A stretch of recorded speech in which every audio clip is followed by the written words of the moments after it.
இன்னைக்கு நம்ம இந்த ஒரே ஒரு பிரியாணி மசாலா பொடி வச்சு குக்கர்ல குழையாம சிக்கன் பிரியாணி எப்படி பண்ணலான்னு பார்க்கலாமா?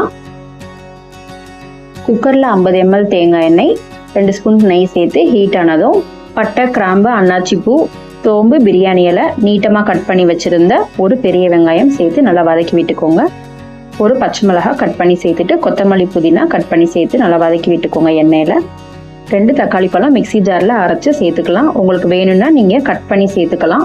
இதையும் நல்லா எண்ணெய் பிரிகிற அளவுக்கு வதக்கி விட்டுக்கோங்க. 2 டேபிள் ஸ்பூன் இஞ்சி பூண்டு பேஸ்ட்டு சேர்த்து வதக்கி விட்டுக்கலாம். எண்ணெய் பிரிகிற அளவுக்கு வதக்கி விட்டுக்கோங்க. அப்போ தான் இஞ்சி பூண்டோட பேஸ்ட்டு பச்சை வாசம் போகும். பிரியாணி பண்ணுறதுக்கு நான் இந்த ஒரு மசாலா மட்டும்தான் சேர்த்துக்கிறேன்.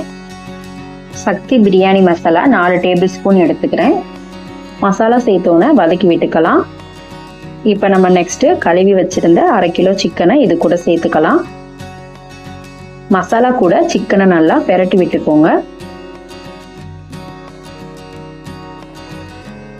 சிக்கன் சாஃப்டாக வேகிறதுக்காகவும் ஒரு நல்ல ஒரு ஃப்ளேவருக்காகவும் ஒரு குழிக்கரண்டி கெட்டியான தயிர் சேர்த்து அதையும் இது கூட நல்லா வதக்கி விட்டுக்கோங்க.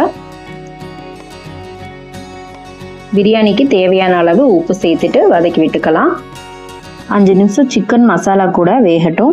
நம்ம அரிசி அளந்து கழுவி எடுத்துக்கலாம். 2 டம்ளர் அரிசிக்கு 3 டம்ளர் தண்ணி சேர்த்துக்கலாம். நம்ம நார்மலாக ஒயிட் ரைஸ் வைக்கிற அளவை விட பிரியாணிக்கு நம்ம 1 டம்ளர் தண்ணி அளவை குறைச்சி தான் சேர்த்துக்கணும். சிக்கன் வேகும் போதும் சிக்கன்லேருந்து கொஞ்சம் தண்ணி விட்டு வரும். அதனால் பிரியாணிக்கு தண்ணி அளவை கரெக்டாக சேர்த்துக்கோங்க. தண்ணி சேர்த்துட்டு 1/2 எலும்புச்சம்பழம் புழிஞ்சு விட்டுக்கிறதுனா விட்டுக்கோங்க. லாஸ்ட்டாக கொஞ்சம் கொத்தமல்லி இலை தூவிட்டு பிரியாணியை குக்கர் விசில் வச்சுக்கலாம். மூடி போட்டு ஒரு விசில் வந்தோன்னே ஆஃப் பண்ணி எடுத்துக்கலாம். நெக்ஸ்ட் நம்ம பிரியாணிக்கு ஈஸியாக சிக்கன் குழம்பு ரெடி பண்ணிக்கலாம். ஒரு கடாயில் எண்ணெய், சோம்பு, ஒரு பெரிய வெங்காயம் சேர்த்து நல்லா வதக்கி எடுத்துக்கலாம். 1 டேபிள் ஸ்பூன் இஞ்சி பூண்டு சேர்த்து வதக்கி விட்டுக்கலாம். இஞ்சி பூண்டு பேஸ்ட்டு வதங்கினாலும் ஒரு சின்ன தக்காளியை மிக்சி ஜாரில் பிளெண்ட் பண்ணி சேர்த்துக்கலாம். இல்லைன்னா கட் பண்ணி சேர்த்துக்கோங்க.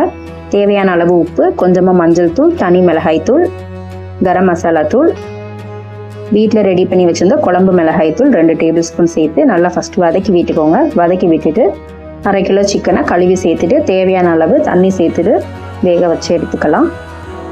மூடி போட்டு 10 நிமிஷம் ஹை ஃப்ளேமில் வச்சு வேக வச்சு எடுத்துக்கோங்க. பிரியாணிக்கு ஈஸியான சிக்கன் குழம்பும் சைடில் நம்ம ரெடி பண்ணியாச்சு. மேலே கொஞ்சம் கொத்தமல்லி தூவிக்கோங்க. அவ்வளோதான், பிரியாணி வேகிற டைமில் நம்ம சைடில் குழம்பும் ரெடி பண்ணியாச்சு. பிரியாணியை அடியிலேருந்து இந்த மாதிரி நல்லா கிளறி பெரட்டி வச்சுக்கோங்க. நம்ம எக்ஸ்ட்ரா தம் போடணுன்ற அவசியம் இல்லை. நான் சொன்ன மெத்தட் படி வச்சுருந்தீங்கன்னா கரெக்டாக இருக்கும், குழையாமல் வந்துடும். எந்த ஒரு மசாலா பொடியும் இல்லாமல் ஒரே ஒரு பிரியாணி மசாலா பொடி வச்சு நம்ம பிரியாணி செஞ்சுட்டோம். அட்டகாசமான டேஸ்ட்டில். நீங்களும் இந்த மாதிரி ஈஸி மெத்தடில் பிரியாணி செஞ்சு எப்படி இருந்துச்சுன்னு சொல்லுங்கள். தேங்க்யூ.